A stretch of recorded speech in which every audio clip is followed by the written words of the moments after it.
NIOT के वैज्ञानिकों को समुद्री अभियान के दौरान सोनार सिग्नल मिले। उन्हें क्या पता था कि उनकी खोज 7 साल पहले लापता हुए भारतीय वायुसेना के विमान के रहस्य का अंत करेगी। एंटोनोव 32 विमान, जिसमें 29 रक्षाकर्मी सवार थे, 22 जुलाई 2016 को बंगाल की खाड़ी के ऊपर लापता हो गया था। विमान ने सुबह लगभग 8:30 बजे चेन्नई के पास तांबरम वायुसेना स्टेशन से उड़ान भरी थी। विमान को सुबह 11:45 पर अंडमान और निकोबार द्वीप समूह के पोर्ट ब्लेयर पहुंचना था। सुबह करीब 9:15 बजे भारतीय वायुसेना का विमान से संपर्क टूट गया जब वह 23,000 फीट की ऊंचाई पर उड़ रहा था। ETV भारत ने उन वैज्ञानिकों से बात की जो गहरे समुद्र में खोज का हिस्सा थे। उन्होंने हमें अपना गियर दिखाया, जिससे AN-32 मलबे का पता लगाने में मदद मिली। उन्होंने जिस ऑटोनोमस अंडर वाटर व्हीकल का इस्तेमाल किया वह 6.6 मीटर लंबा और 0.875 मीटर चौड़ा है और इसका वजन लगभग 2 टन है।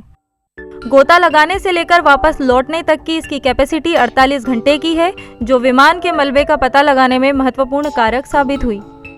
नॉर्वे से आयातित अंडर वाटर वाहन प्रत्येक गोता से पहले फीड किए गए डेटा का उपयोग करके ऑटोमेटिक रूप से संचालित होता है।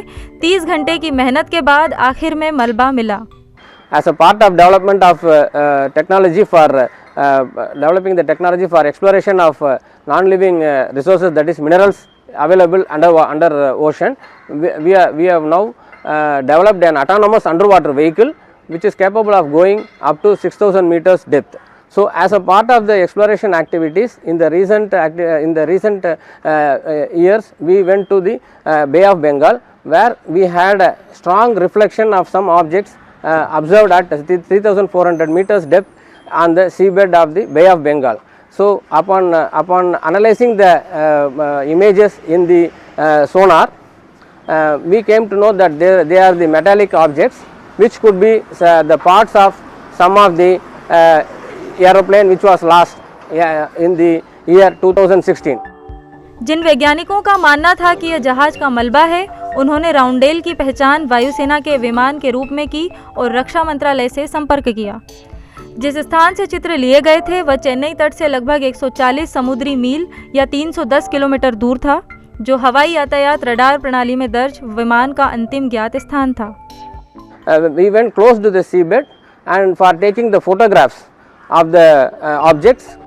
जहाज पर सवार 29 लोगों में से 17 IAF कर्मी थे, जिनमें 6 सदस्यीय चालक दल, 2 सेना से, 1 तटरक्षक और 8 नागरिक नौसेना के लिए काम कर रहे थे। भारतीय वायुसेना ने 200 से अधिक उड़ानें लेकर बड़े पैमाने पर खोज और बचाव अभियान चलाया।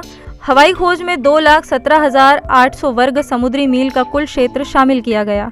नौसेना और तटरक्षक बल के जहाज़ों ने लगभग 28,000 वर्ग समुद्री मील की दूरी तय की। Since we acquired this AUV, which has that high resolution mapping payloads, we could able to go down up to 3,400 meter and do the larger area survey, so we could able to pick up some of the man-made object which could be of the debris of AN-32. NIOT is involved in developing technologies for exploration and harvesting of ocean resources, both living and non-living resources.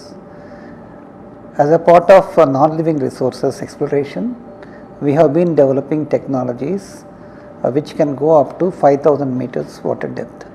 So far, NIOT has been developing vehicles that are operated from the ship with the help of a cable, that called remotely operated vehicles, and they are unmanned.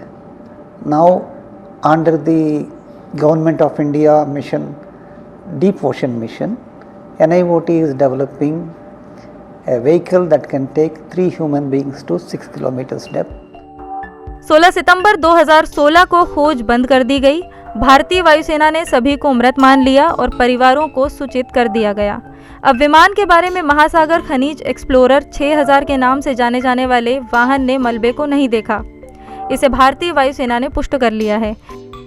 रक्षा मंत्रालय के अनुसार इससे लापता हवाई जहाज की कहानी का अंत हुआ।